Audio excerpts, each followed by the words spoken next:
पहले मैं आपका शुक्रिया अदा करूं और उसके साथ साथ मैं मेरे जो साथी हैं इनका इंट्रोडक्शन दूं। ये हमारे दाहिनी तरफ हेडमास्टर केवल किशन जी रिटायर अभी थोड़े ही दिन पहले हुए हैं।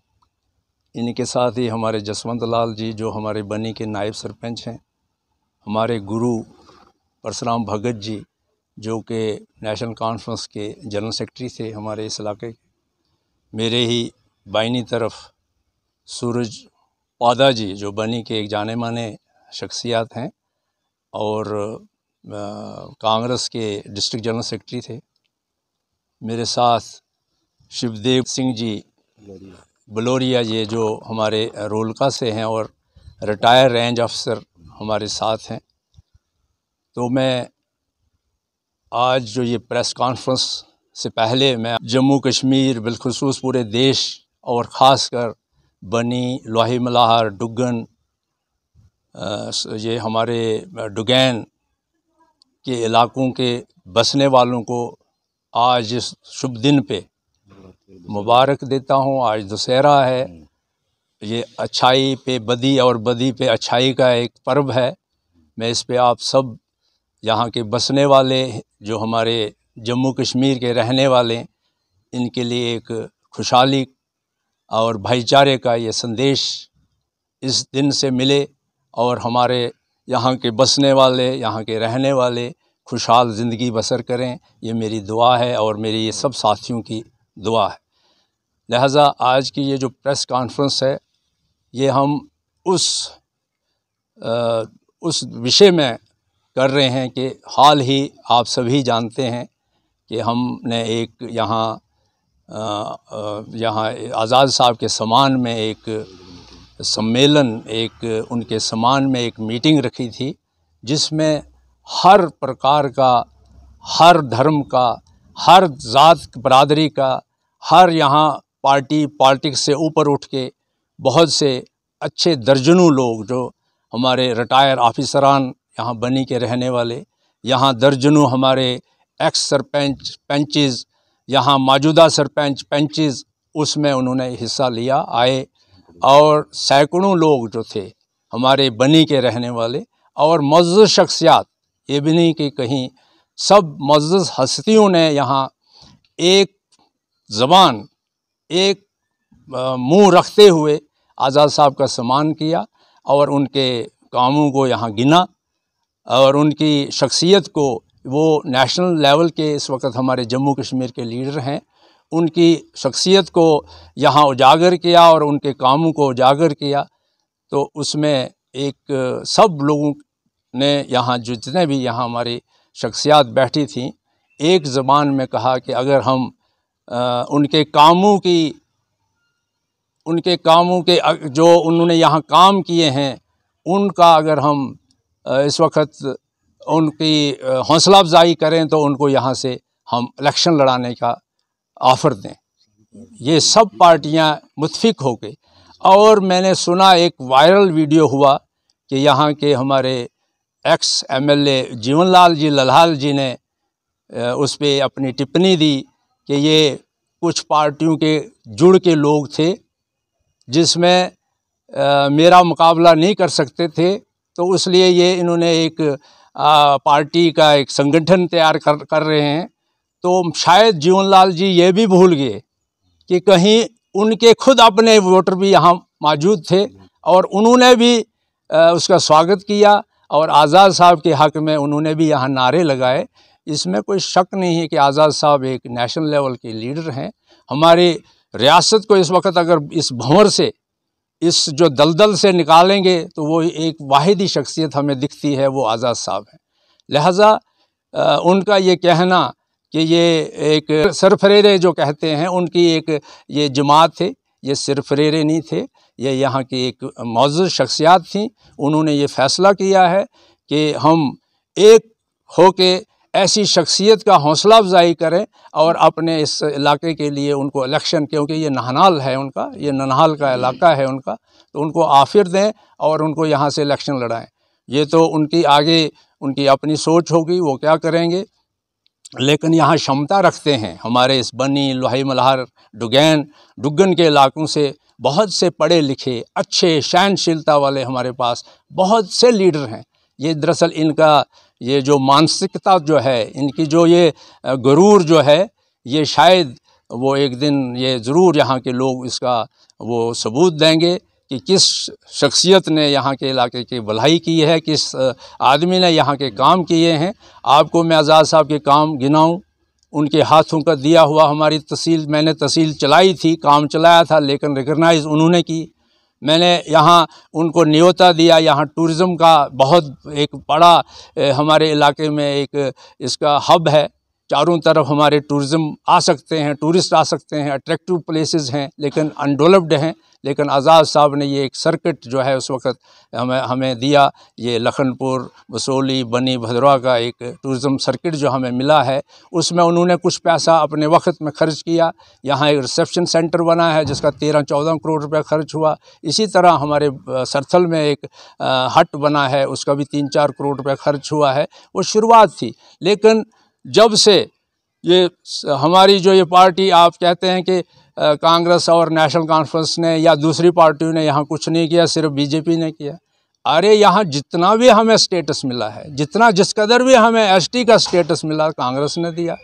आरबीए का स्टेटस दिया, किसने दिया? ये कांग्रेस और नेशनल कॉन्फ्रेंस ने मिल के दिया। यहाँ कासिम साहब आए थे, उन्होंने अनाउंस किया था और शेख साहब ने इसको इम्प्लीमेंट किया। ये तो एक हकीकत है, इसमें कोई शक नहीं है। यहाँ का 96 से के बाद यहाँ हमने एसडीएम लाया, सब डिस्ट्रिक्ट अस्पताल बनाया।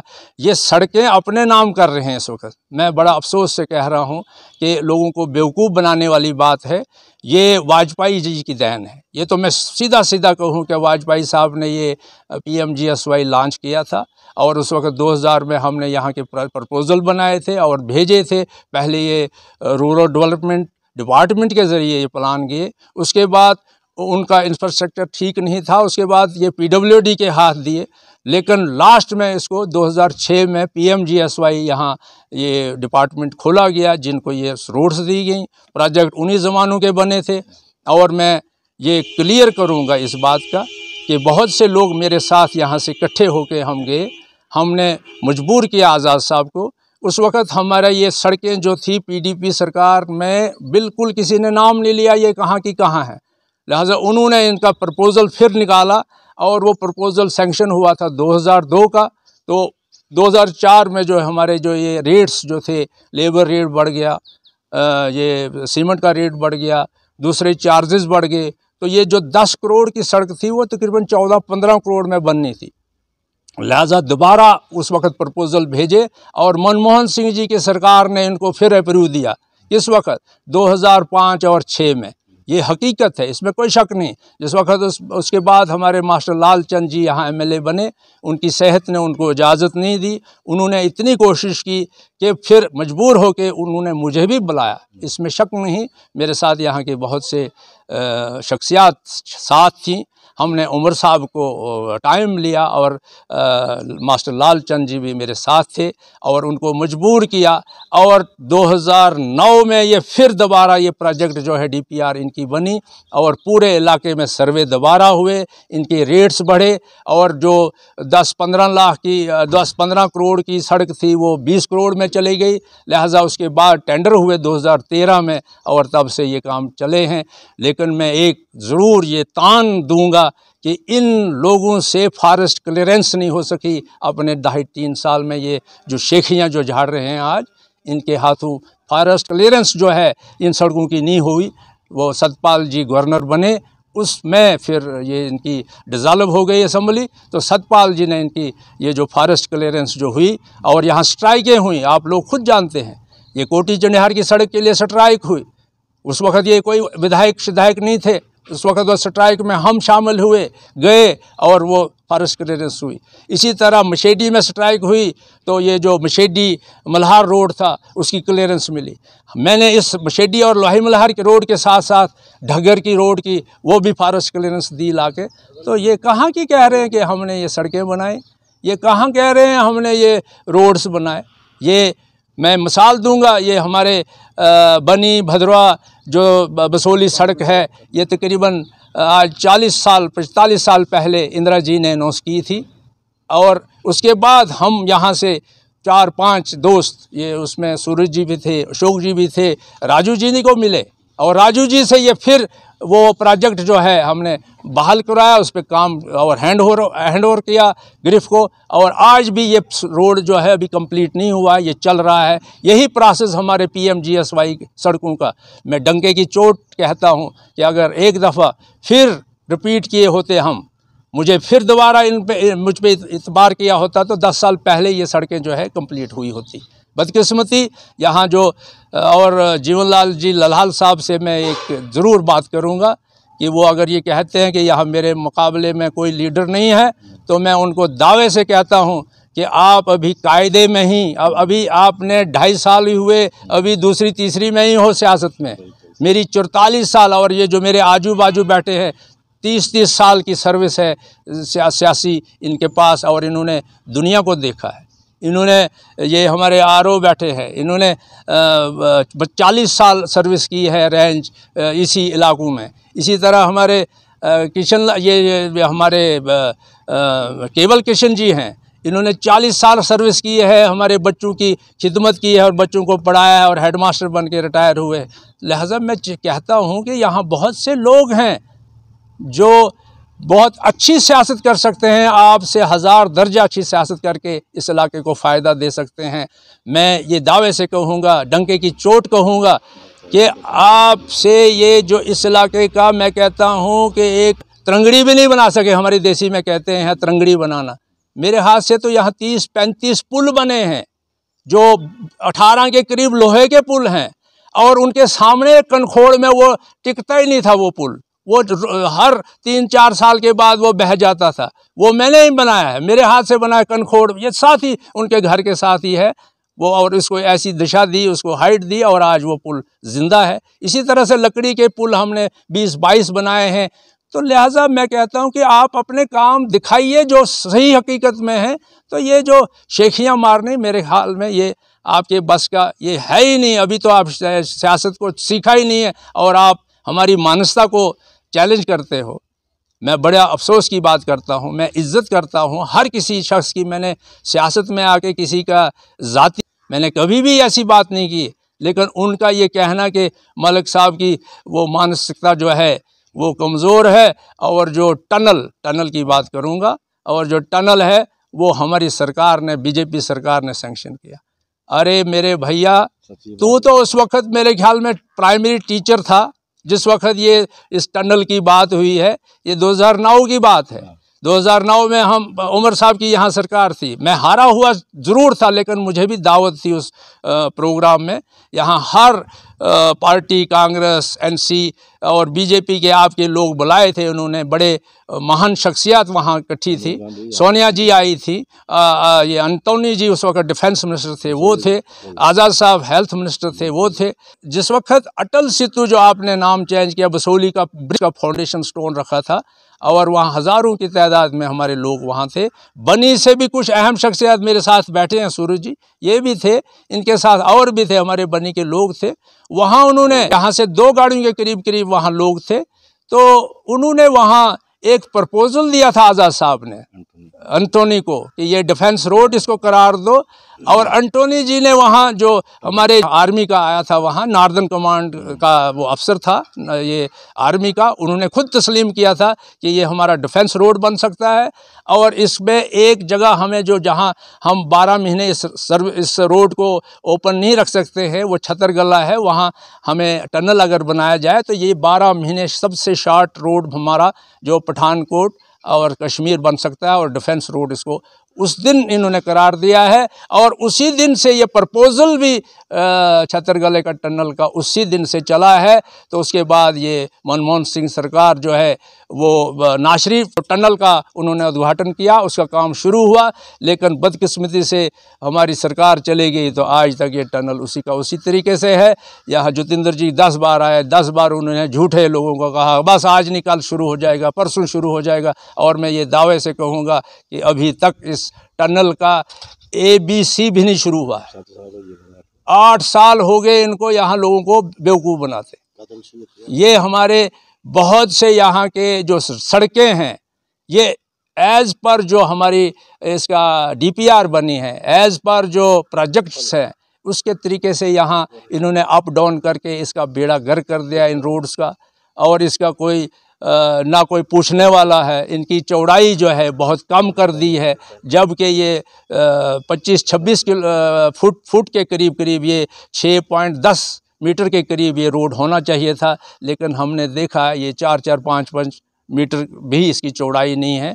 तो लिहाजा ये ऐसे ही शेखिया मारने, झूठ बात करनी, इलाके को बेवकूफ़ बनाना, मैं तो साफ कहूँगा कि ये जो हमारी इस वक्त सरकार बीजेपी है, हमारे कहीं बच्चा पैदा होता, लड़का पैदा होता तो मरासी आते हैं, वो डमरू बजाते हैं, लोगों को खुश करते हैं। ये वही डमरू वाले हैं, ये वही डमरू बजा के लोगों को बेवकूफ़ बनाते हैं। कल की बात मैं करूं, हमारे अमित शाह जी हमारे स्टेट का दौरा राजौरी में हुआ और ऐसी मनगढ़ंत बातें करके वो लोगों को ठग के चले गए। पहाड़ियों और वो गुजरों में आपस में लड़ा गए, उनको टकराव करा गया और उनका वो स्टेटस जो है, पहाड़ी स्टेटस जो है, कभी गुजरों को कहते हैं, कभी वो बेचारे कश्मीरियों को कहते हैं, उनको आपस में झगड़ा के चले गए। और हमारे जो डेली वेजर है, हमारे जो यहाँ स्टाफ गैप जो हमारे काम कर रहे हैं, कंट्रेक्चुअल लोग काम कर रहे हैं, ये पीछे आपने सुना होगा कि कोविड में कुछ बेचारे हमारे पैरामेडिकल स्टाफ के बच्चे जो है वो तैनात किए थे नौकरियों के बहाने कि आपको नौकरी यहीं परमानेंट किया जाएगा। वो दरबदर है, सड़कों पे है। वहाँ सुना होगा आपने, डेली वेजर से नाराबाजी भी की उस फंक्शन में। लोगों को इकट्ठा करते हैं, जम्मू से उठा के लाते हैं, उधमपुर से उठा के लाई हैं गाड़ियाँ, वहाँ लाखों करोड़ों रुपया हमारे लोगों का खर्च करके वो अपना वो जो समारोह, वो जो जलसा करते हैं, कराते हैं। लेकिन जो है इनका जो बुनियादी मकसद है, लोगों को उलझाते रहो, लोगों को लड़ाते रहो, तो अपना जो है दाल दलिया बनाते रहो और रोटियां सीखते रहो, सियासी रोटियां। लिहाजा मेरे भाइयों, मेरे इस इलाके के लोगों, हमारे पास बहुत अच्छे अच्छे कैंडिडेट हैं जो इस इलाके को अच्छी दिशा दे सकते हैं। अगर ये आज़ाद साहब जैसे लोग हमारे स्टेट के हेड बनेंगे, चीफ मिनिस्टर बनेंगे, तो मेरे भाइयों आपको कहीं आगे पीछे जाने की ज़रूरत ही नहीं है। आपको घर मिलेंगी चीज़ें, आपको घर में आके आपके फैसले होंगे। 96 से लेकर 2002 तक की बात करिए, कितने लोग आप मेरे पास आए डेपुटेशन लेके कि ये सड़क रखनी है, ये स्कूल बनाना है, ये हमने फलाना काम करना है, ये पुल बनाना है। घर बैठे बैठे आपको हमने पुल भी बनाए हैं, सड़कें भी शुरू हुई हैं। और जहाँ के स्कूल, ये भी देन है किसकी? अटल बिहारी वाजपेयी जी की। मैं तो उनको कहूँगा कि वो उन जैसे नेक शख्सियात को भी इन्होंने साइड लाइन किया। ऐसी शख्सियात जो अडवाणी जी, जिन्होंने इस पार्टी को अपने खून से सींचा, वो साइड लाइन। राजनाथ जी उसको दरकिनार कर रहे हैं, गडकरी जी उसको निकाल रहे हैं। जो काम करने वाले लोग हैं, जो हिंदू मुसलमान और मंदिर मस्जिद के नाम लड़वा रहे हैं, उनको कहते हैं आगे आ जाओ। ये कहाँ का, ये देश कहाँ चलेगा? देश की हालत देखी आपने। हमारा 81 रुपये और अमेरिका का 1 रुपया। कम से कम ये भी तो ध्यान करो कि मोदी जी, आपने उस वक्त क्या कहा था? आप कह रहे थे स्विस बैंक से हम पैसा वापस लाएंगे तो लोगों को बांटेंगे। स्विस में उस वक्त स्विस बैंक में इंडिया का सिर्फ 7,000 करोड़ रुपया था। आज वहाँ 19,000 करोड़ रुपया वो कहाँ से गया? वो यहीं हिंदुस्तान से ही गया है, हमारे ही लोगों से गया है। वो वहाँ क्यों नहीं आज पूछ रहे हो ब्लैक मनी कहाँ गया? वो आज तो ज़्यादा हो गया, वो पैसा बढ़ गया। कल ही एक सर्वे हुआ, सर्वे रिपोर्ट, ये तो कहते हैं कि हमने गरीबी हटा दी, अमीरी अमीर बना दे यहाँ देश में। कल ही हमने एक रिपोर्ट, जो सरकारी रिपोर्ट है, उसमें हम बांग्लादेश से भी पिछड़ गए हैं। इस वक्त 16 मुल्कों से पिछड़ गए, 16 मुल्कों में आगे थे हम, वहाँ पिछड़ गए हैं। हमारी आर्थिक पोजीशन की हालत देखो क्या है, हमारे देश का भाईचारा देखो क्या हालत है, हमारी यहाँ की महंगाई का देखिए क्या हालत है। ये फर्स्ट टाइम, पहले दफ़ा हमारे विधान में एक लिखा था, जबकि अम्बेडकर जी थे, उन्होंने विधान में लिखा था कि जो खाने की चीज़ें हैं उन पे टैक्स नहीं होगा, उन पे टैक्स नहीं लगेगा। लेकिन आज इस सरकार ने दूध पे, दही पे, घी पे, शक्कर पे, आटे पे, चावल पे, जो रोज़मर्रा की ज़िंदगी की चीज़ें हैं जो हम लोग गरीब लोग खाते हैं उस पर टैक्स लगाया है। अगर आपकी चमड़ी को उधेड़ के ये सरकार चला रहे हैं, बच्चों के जो नौजवान बच्चे हैं बेरोज़गार हैं, चारों तरफ हाहाकार है, कहीं पूछा किसी ने? यहाँ मेरे ही इलाके में, हमारे इलाके बनी और लोहाई मल्हार में इस वक्त 400 के करीब पोस्टें 4th क्लास ही खाली हैं। बाकी छोड़िए, टीचर्स की छोड़िए या कोई गजटेड मुलाजमों की छोड़िए, वो कम से कम 1000 पोस्टें अगर देखी जाइए। अस्पतालों की हालत देखिए, खाली अस्पताल पड़े हैं। स्कूल देखिए, खाली स्कूल पड़े हैं। हार्टिकल्चर डिपार्टमेंट खाली पड़ा है। चारों तरफ से अंधेर नगरी, चौपड़ राजे वाली बात है। मैं तो ये वही कहूँगा कि ये डमरू बजाने वाले लोग आपको हमेशा धोखा देंगे, आपका कुछ नहीं बनेगा। और मैं ये भी एक डंके की चोट कहता हूँ कि ऐसा सिलसिला चले तो मेरे ख्याल में जो हमारा श्रीलंका वाला हाल ना हो जाए, यहाँ तो दिवालिया न निकाल जाए और ख़ुद ये भाग जाएंगे। हमें पता है ये वो ले गए डमरू और वो झोला लेके ये भाग जाएंगे और हम शहरियों को ऐसे ही छोड़ जाएंगे। तो मेरे भाइयों, मैं आपसे यही इल्तिजा करता हूँ कि सबसे पहले हमें हिंदू मुसलमान भाईचारा चाहिए। देश को अगर तरक्की की तरफ लेना है, देश को अगर विटो पावर बना, देखिए ये तो कह रहे हैं विश्व गुरु, अरे हम विश्व गुरु से 70% पीछे चले गए हैं। मनमोहन सिंह जी के टाइम में हम तो विश्व गुरु बनने जा रहे हैं, हम तो विटो पावर लेने जा रहे थे। और इन्होंने खुद, मोदी जी ने कहा था मुझे लाइए, मैं विटो पावर लूँगा और मैं विश्व गुरु बनूँगा। तो कहाँ है आज? हम तो बहुत पीछे 47 के दौर में चले गए हैं। लिहाजा मैं लोगों से यही इल्तिजा करता हूँ कि सहनशीलता से चलिए।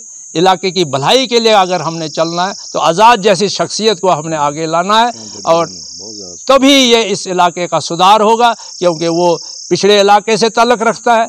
आज कल मैंने सुना, बात हुई अमित जी के साथ कि ये जो कोली बरादरी को ST दिया जाए। हकीकत है ये हकदार हैं।